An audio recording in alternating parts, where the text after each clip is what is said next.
Bab 11. Nilai. Saya bertumbuh di sebuah rumah di mana nilai-nilai saya sangat baik diajarkan dan dijalankan.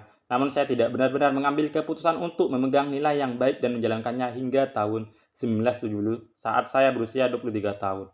Tahun itu saya membaca Spiritual Leadership karangan J. Oswald Sanders. Tulisan itu mengubah kehidupan saya. Hingga saat itu saya telah menjadi orang yang berusaha menyenangkan orang lain dan mengambil keputusan berdasarkan mayoritas keinginan orang. Saya memimpin orang menurut apa yang disukai. Tidak ada masalah dalam 90% dari saat-saat itu. Namun untuk saat di mana keputusan kepemimpinan yang sesungguhnya harus diambil, saat saya benar-benar harus melakukan sesuatu yang kemungkinan tidak disukai orang, saya bimbang. Membaca tulisan Sanders membuat saya menyadari bahwa saya tidak memimpin menurut nilai-nilai saya. Hal itu memberi saya keberanian untuk melakukan hal yang benar. Bahkan jika itu tidak disukai, saya mengambil keputusan, saya akan memimpin orang lain berdasarkan nilai-nilai yang saya pegang. Saya masih memiliki satu salinan dari Spiritual Leadership karena buku itu menjelaskan banyak hal pada saya. Di dalam sampul belakangnya, saya menuliskan ketiga komitmen yang akan membentuk sisa hidup saya. Buku itu menantang saya. 1. Untuk mengikuti kehendak Tuhan, tidak peduli dimanapun saya bekerja, saya ingin berada di pusat kehendak Tuhan. 2. Untuk mengembangkan potensi saya pada tingkat terbaik dari kemampuan saya tidak akan pernah mengizinkan diri saya untuk menjadi malas, tidak peduli atau tidak berkomitmen pada orang-orang yang hilang secara spiritual. 3. Untuk menjadi pemimpin spiritual yang sejati, Tuhan adalah idola saya, Yesus adalah panutan saya, dan Alkitab memberikan arah bagi saya. Terlalu banyak orang adalah pemimpin yang biasa-biasa saja. Penampilan keseluruhan mereka dipengaruhi oleh lingkungan mereka. Saya tidak akan dengan pertolongan Tuhan menjadi orang lain atau mengajarkan apa yang tidak saya percayai. Selama 34 tahun, saya terus-menerus mengajukan pertanyaan ini pada diri saya. Apakah saya memimpin yang lain menurut nilai yang saya pegang? Pada waktu itu, kepemimpinan berdasarkan nilai saya telah mengasingkan saya dari orang lain, namun tidak pernah dari diri saya sendiri. Memutuskan untuk memegang dan melatih nilai-nilai yang baik setiap hari. Pelawak Fred Allen mengatakan, Anda hanya hidup satu kali, namun jika Anda menjalaninya dengan baik, sekali sudah cukup. Bagaimana orang-orang menjalaninya dengan baik? Dengan mengenal nilai-nilai mereka dan menjalaninya setiap hari. Lakukanlah hal itu dan Anda hanya akan memiliki sedikit penyesalan pada akhir hidup Anda. Inilah beberapa saran untuk menolong Anda. 1. Ciptakan daftar nilai-nilai yang baik. Mulailah dengan cara menuliskan semua pemikiran yang Anda miliki mengenai nilai. Daftarkan setiap karakter mengagumkan yang bisa Anda pikirkan. Saat Anda memikirkan salah satu aspek dalam kehidupan Anda, berusahalah untuk menangkap apa yang penting bagi Anda mengenainya. Pada akhirnya, nilai Anda seharusnya tidak ditentukan oleh kondisi luar seperti profesi atau lingkungan Anda. Namun saat Anda mempertimbangkan hal-hal itu, Anda akan dibimbing untuk menjadi terperinci di dalam pemikiran Anda. Saat Anda pikir Anda telah kehabisan ide, singkirkanlah daftarnya sementara, namun tetaplah berpikir mengenainya. Saat ide yang baru datang, tambahkan itu pada daftarnya. Anda mungkin juga ingin membaca untuk menggerakkan pemikiran Anda dan melihat jika Anda telah melewatkan sesuatu. Setelah beberapa minggu, mulailah untuk mengombinasikan ide di daftar itu, misalnya kejujuran dan integritas. Sebenarnya adalah hal yang sama, demikian pula komitmen dan kerja keras. Pilihlah satu atau pilihlah kata lain yang lebih baik untuk mendeskripsikan kedua istilah itu bersama-sama. Lalu persempit itu. Anda tidak bisa menjalankan 20 atau 50 nilai. Jadi Anda harus mulai menghilangkan beberapa. Yang mana yang berdasarkan pada hal yang benar dan pada idealisme terbesar Anda.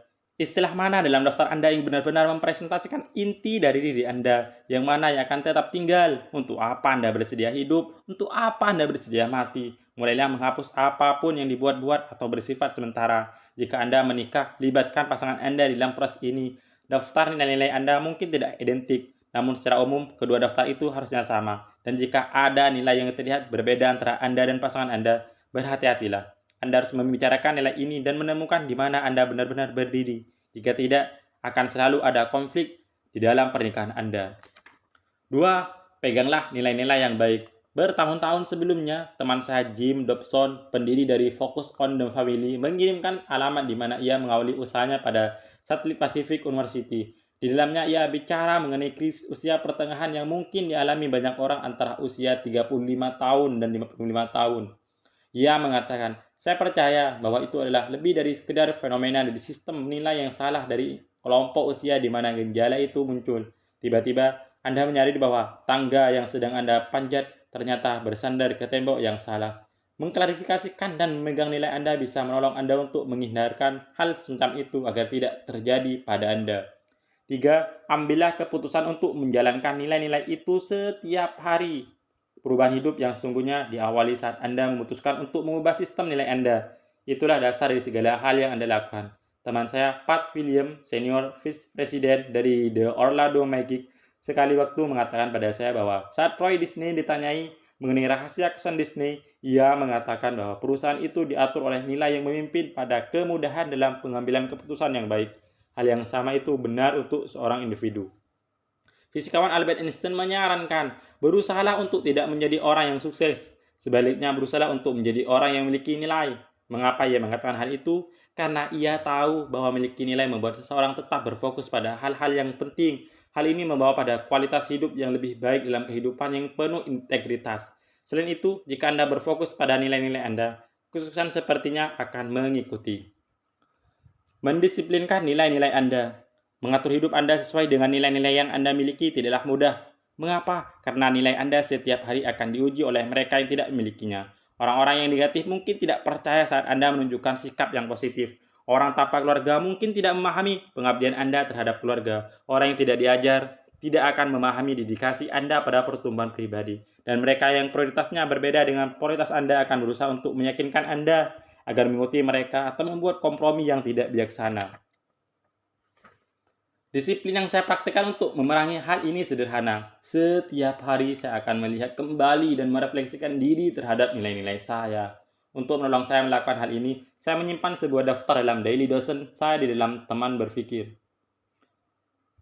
Sebuah buku catatan kecil yang selalu saya bawa, sehingga saya bisa menulis ide-ide dan mencatat cepat-cepat hal-hal yang akan saya katakan pada Margaret. Setiap kali saya membuka buku catatan itu, saya melihat ke-12 nilai saya. Saya juga memberikan pada diri saya tes 12 menit di akhir setiap hari.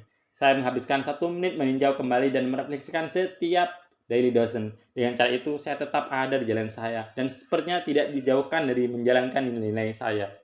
Untuk menjadi lebih baik dalam memegang dan mempraktikkan nilai-nilai Anda setiap hari, ikutilah panduan ini. 1. Ungkapkan dengan jelas dan pegang nilai Anda setiap hari. Bagaimana Anda mengatur sesuatu yang abstrak seperti nilai Anda? Anda mulai meletakkannya dalam bentuk yang nyata. Sekali Anda telah menciptakan daftar nilai Anda, tuliskanlah sebuah pernyataan yang menggambarkan setiap nilai yang menjelaskan bagaimana Anda bertujuan untuk menerapkannya dalam hidup Anda dan apa keuntungan dari atau tujuan yang akan dibawa. Simpanlah dokumen itu di tempat yang bisa Anda lihat setiap hari. Pikirkanlah nilai-nilai Anda untuk membuat nilai-nilai itu meresap saat Anda melalui hari-hari Anda dan harus mengambil keputusan. Ukurlah pilihan-pilihan Anda terhadap nilai-nilai Anda dan kapanpun Anda waktu yang tepat bicaralah mengenai nilai-nilai itu. Hal itu tidak hanya menanamkan nilai dalam pikiran Anda dan menolong Anda mempraktikkannya, namun itu juga menambahkan satu tingkat dari kepercayaan Anda. Para pemimpin bisnis yang baik memahami nilai penting dari terus-menerus membicarakan nilai mereka. Steve Leonard, presiden dari jaringan supermarket bahan makanan Steve Leonard, mengatakan bahwa ia terus-menerus mengucapkan nilai dari para pelanggan perusahaan. Kami tidak melihat para pelanggan kita dengan cara yang Anda lihat. Ia mengatakan, staf kami membayangkan setiap pelanggan kami dengan jumlah 55.000 tertatu dolar di dahi mereka. Bagaimana mungkin? Itu hanya perhitungan matematis biasa. 100 dolar jumlah rata-rata yang dihabiskan seseorang dalam satu minggu. 50 X jumlah minggu dalam satu tahun setiap pelanggan belanja pada tokonya. 10 X jumlah rata-rata di tahun seseorang tinggal di kotanya. 50.000 dolar nilai dari setiap pelanggan. Saat Anda memegang nilai Anda sepenuh hati dan mengucapkan terus-menerus, Anda akan benar-benar meningkatkan kesempatan Anda untuk menjalaninya. Bandingkan nilai-nilai Anda dengan apa yang Anda praktekkan setiap hari. Perbedaan antara mengetahui dan melakukan lebih besar daripada selisih antara mengabaikan dan mengetahui. Seseorang yang mengidentifikasikan dan dengan jelas mengungkapkan nilai-nilainya, namun tidak mempraktikkannya, sama seperti seorang penjual yang membuat janji untuk seorang pelanggan dan kemudian gagal untuk menepatinya. Ia tidak memiliki kredibilitas. Di dalam bisnis, orang ini kehilangan pekerjaannya. Di dalam hidup, orang ini kehilangan integritasnya. Di tahun 1995, Grisah, seorang asisten pengontrol untuk sebuah divisi dari perusahaan Fortune 500, terkena denda karena menggelapkan 988.000 juta dolar dari perusahaan selama 8 tahun. Ia mohon agar ia tidak disidang dan ia siap untuk segera membayar kembali 728.000 juta dolar dan meminjam uang tambahan dari keluarganya untuk membayar sisanya. CEO dari perusahaan ini sakit hati kepada pejabat pengadilan. Ia menuliskan, "Saya melihat kejahatan Mr. Shah sebagai sesuatu yang sangat dikenal. Selain mencuri dari para pemegang saham perusahaan Fortune 500 ini, ia pun melanggar tugas yang dipercayakan padanya oleh perusahaan ini dan supervisornya. Saya mendesak Anda untuk memberi peringatan pada Mr. Shah dan orang-orang lain yang melakukan kejahatan yang sama terhadap masyarakat akan dianggap sebagai penggali kubur oleh pengadilan Texas dan tidak akan dimaafkan. Anda tahu apa yang ironis mengenai pernyataan itu? Itu dibuat oleh CEO Tyco, Dennis Konstocky, orang yang akhirnya terkena denda 600 juta dolar dari perusahaan yang sama dengan pertolongan dua orang eksekutif yang lain. Sudah jelas bahwa tidak adanya hubungan antara nilai-nilai yang ia nyatakan dan praktekkan adalah sebuah pola. Kozlowski dahulu biasanya membanggakan pada orang-orang mengenai betapa hematnya ia terhadap uang perusahaan. Ia seringkali menunjukkan deretan kantor-kantor Spartan yang dimiliki oleh perusahaan dalam satu lokasi sebagai keberhasilannya dalam meminimaliskan pemborosan jika dibandingkan dengan kantor mewah yang lain. Perbedaan antara nilai dan praktik menciptakan kekacauan di dalam kehidupan seseorang. Jika Anda mengucapkan nilai Anda namun tidak bersedia menjalaninya, maka perlahan-lahan Anda akan menghancurkan integritas dan kredibilitas Anda. Hal itu akan terjadi sekalipun Anda tidak memperhatikan tingkah laku Anda dan tidak sengaja melakukannya terus-menerus. 3. Jalani nilai-nilai Anda seperti apapun perasaan Anda. Banyak orang masuk ke dalam masalah saat nilai dan perasaan mereka bertentangan. Saat Anda merasa baik dan semua hal berjalan sesuai dengan rencana Anda, tidak sulit untuk terus-menerus menjalankan nilai-nilai Anda. Bagaimanapun juga, saat nilai Anda menentukan, Anda harus mengambil tindakan yang akan menyakiti atau membuat Anda harus membayar sesuatu. Nilai itu bisa menjadi lebih sulit untuk diikuti. Jika satu dari nilai Anda adalah integritas dan Anda menemukan satu kantong uang di halaman yang menurut Anda adalah uang curian, Anda mungkin tidak akan memiliki kesulitan untuk mengembalikan uang itu pada polisi. Namun bagaimana jika Anda melihat bos Anda mencuri dari perusahaan Anda dan Anda tahu bahwa jika Anda mengatakannya Anda akan dipecat? Pilihannya akan menjadi lebih sulit, khususnya jika Anda tahu bahwa kehilangan pekerjaan artinya kehilangan rumah Anda atau menghancurkan kondisi finansial Anda. Orang-orang yang sukses melakukan apa yang benar, tidak peduli bagaimanapun perasaan mereka mengenai hal itu. Mereka tidak berharap untuk bisa merasakan jalan mereka ke dalam tindakan. Mereka bertindak terlebih dahulu dan kemudian berharap bahwa perasaan mereka akan mengikutinya. Biasanya hal itu tidak melibatkan hal-hal apapun yang dramatis. Keputusan yang sulit adalah keputusan sehari-hari. Misalnya, jika kesehatan yang baik adalah satu dari nilai saya, apakah saya akan berolahraga walaupun saya tidak menyukainya di pagi hari? Apakah saya akan menahan diri dari memakan sepotong besar kue coklat walaupun saya benar-benar menginginkannya? Bagi saya, untuk menjadi sukses, nilai-nilai saya, bukan perasaan saya, harus mengontrol tindakan saya. Ken Blanchett dan Norman Vincent Peale menuliskan di dalam The Power of Ethical Management, orang-orang yang baik mungkin tidak selesai paling akhir, namun biasanya mereka berlari pada pertandingan yang berbeda. Menjalankan nilai-nilai Anda adalah berlari di dalam pertandingan yang berbeda. 4. Lakukanlah evaluasi dengan menggunakan nilai Anda sebagai panduan setiap hari. Kebanyakan orang hanya menyediakan sangat sedikit waktu untuk melakukan refleksi. Namun refleksi sebenarnya penting bagi siapapun yang ingin terus-menerus menjalankan nilai-nilainya. Ben Franklin biasanya bangun di pagi hari dan bertanya, tindakan baik apa yang akan saya lakukan hari ini? Saat ia pergi tidur, ia bertanya pada dirinya sendiri, tindakan baik apa yang telah saya lakukan hari ini? Ia mengevaluasi dirinya sendiri dengan menggunakan nilai-nilainya sebagai panduan. Selama beberapa tahun terakhir ini, saya telah berusaha untuk melakukan hal yang sama. Di akhir hari, saya merefleksikan apakah saya telah menambahkan nilai pada kehidupan siapapun sepanjang hari itu, karena hal itu adalah sesuatu yang ingin saya lakukan setiap hari dalam hidup saya.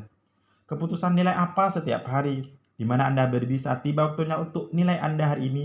Ajukan ketiga pertanyaan ini pada diri Anda. Apakah saya telah memutuskan untuk memegang dan menjalankan nilai yang baik setiap hari? Jika ya, kapan saya mengambil keputusan itu? Apa yang sebenarnya telah saya putuskan? Disiplin nilai Anda setiap hari. Berdasarkan pada keputusan yang Anda ambil mengenai nilai, satu disiplin apa yang harus Anda praktikkan hari ini dan setiap hari untuk menjadi sukses.